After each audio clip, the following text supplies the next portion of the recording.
A cold sweat clung to Emily as she woke with a start. Disoriented, she found herself in an unfamiliar room, the musty smell of decay heavy in the air. Her three friends, Jake, Sarah, and Ben, were sprawled on the floor around her, still sound asleep. They had planned a weekend getaway to a remote mountain inn, seeking adventure and respite from their mundane lives. But something was terribly wrong. Emily shook Jake awake, his eyes snapping open in alarm. "What's going on?" he whispered, his voice hoarse with sleep. The room was dark, lit only by slivers of moonlight filtering through the cracks in the boarded-up windows. Panic swelled in their chests as they discovered all the doors and windows were bolted shut from the outside. Each tick of the grandfather clock in the corner seemed to echo the terrifying question in their minds: would they ever escape this forsaken place? The air hung heavy with an oppressive silence, broken only by the creaking of the old inn as it settled around them.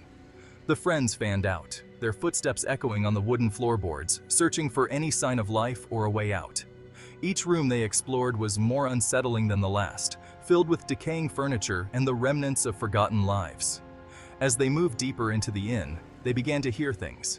Faint whispers seemed to emanate from the walls, too low to decipher but heavy with malice. Shadows danced at the edge of their vision, flitting away when they turned to face them directly. An unseen presence watched their every move, toying with them like a predator stalking its prey. Driven by a desperate hope, Sarah stumbled upon a hidden compartment under a loose floorboard in what appeared to be an old library. Inside, she discovered a leather-bound journal, its pages brittle with age. As she carefully turned the pages, a chilling tale unfolded before her eyes. The journal belonged to a young woman named Amelia, who had lived in the inn over a century ago. Amelia wrote of strange occurrences, shadows moving in the night, whispers echoing through the halls, and a growing sense of dread that permeated the very air she breathed. Her final entry, scrawled hastily in ink blotted with tears, sent a chill down Sarah's spine. "It has me now," she wrote. "The darkness. It won't let me go." The journal's revelations cast a pall over the group. Their initial hope of finding a rational explanation for their predicament evaporated, replaced by a bone-chilling certainty they were dealing with something beyond human comprehension. I can't believe this is happening.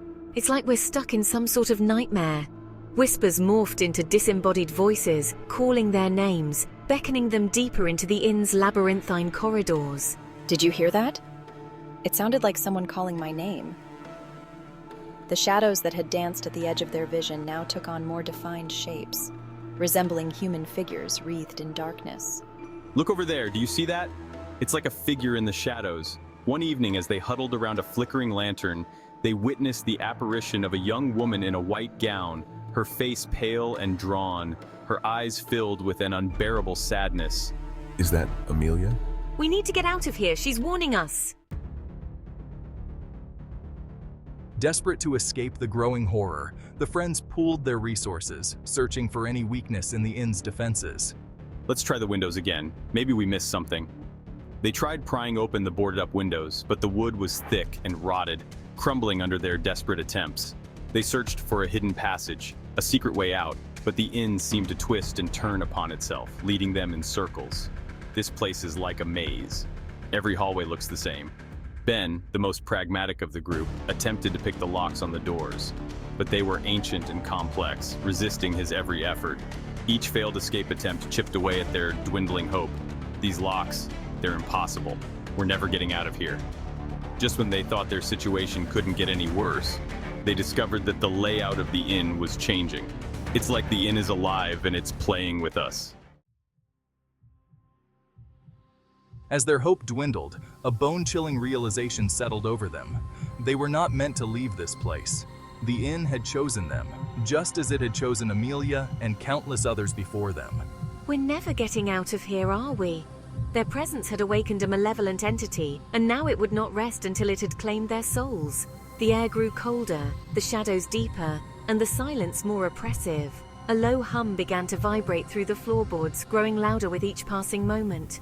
Suddenly, a voice, cold and devoid of emotion, echoed through the room. You'll never leave. This inn is your tomb now. Your fear will sustain me. The friends clung to each other, their eyes wide with terror. We're going to die here.